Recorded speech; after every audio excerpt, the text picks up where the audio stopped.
మంత్రి గారు నియోజకవర్గం వస్తుంది. దానికి ఆ రైల్వే లైన్ కి సంబంధించిన ల్యాండ్ ఎక్విజిషన్ మనం చేసి ఇవ్వాల్సింది కేంద్ర ప్రభుత్వానికి.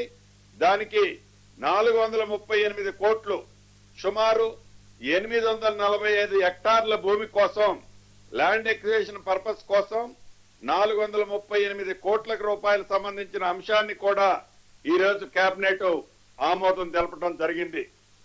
అన్నిటికంటే ఒక మంచి కార్యక్రమం, మున్ననూరు శ్రీశైలం ఎలివేటెడ్ కారిడార్. అంటే శ్రీశైలం వెళ్ళేటప్పుడు ఆ కోర్ అర్బన్ ఫారెస్ట్ ఏదైతే ఉందో రిజర్వ్డ్ ఫారెస్ట్, దాంట్లో సుమారు 7,500 కోట్ల రూపాయలతో రాష్ట్ర కేంద్ర ప్రభుత్వాల భాగస్వామ్యంతో సుమారు 75 కిలోమీటర్ల పొడవుతో ఈ హై లెవెల్ కారిడార్ ని ఎలివేటెడ్ కారిడార్ ని కూడా ఈ రోజు రాష్ట్ర కేబినెట్ ఆమోదం తెలపడం జరిగిందని మీ ద్వారా రాష్ట్ర ప్రజలందరికీ తెలపడం జరుగుతుంది.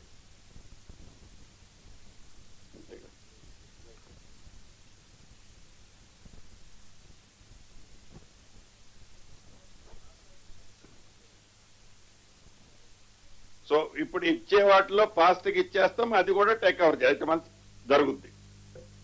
ఇప్పుడు యాజ్ ఇట్ ఈజ్ గా మద్దతు ధరతో పాటు ఏదైతే ఉందో దాంతో పాటే కలిపే ఈ బోనస్ కూడా సన్నవాళ్లకు ఇవ్వటం జరుగుద్ది.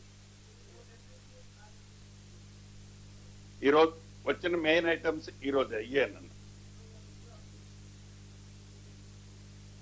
అదే రకంగా నెక్స్ట్ కేబినెట్ ఈ నెల 23వ తారీఖు మళ్ళీ నెక్స్ట్ కేబినెట్ కూడా డేట్ ఫైనల్ చేయటం జరిగింది. ఈ కేబినెట్ లోనే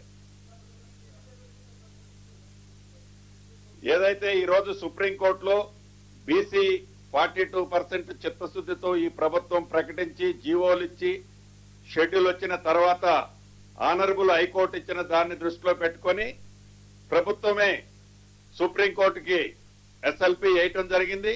అది ఈ రోజు ఉదయం మధ్యాహ్నం డిస్మిస్ అయిన సంగతి తెలుసుకున్నాం.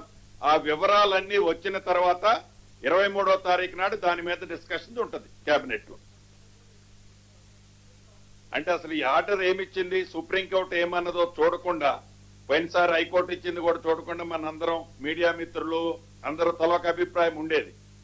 అలా కాకుండా కోర్టు డిస్మిస్ చేసినా ఇచ్చేటప్పుడు ఏం కామెంట్ చేసిందో ప్రాపర్ గా చూసిన తర్వాత రాష్ట్ర ప్రభుత్వం గాని లీగల్ గా గాని ఇతరత్ర చర్చించి మిగతా సంఘాలతో కూడా చర్చించి రాష్ట్ర ప్రభుత్వం తగు నిర్ణయం తీసుకుంటుంది. అటువంటిది ఏం జరగలేదన్న. Okay, thank you.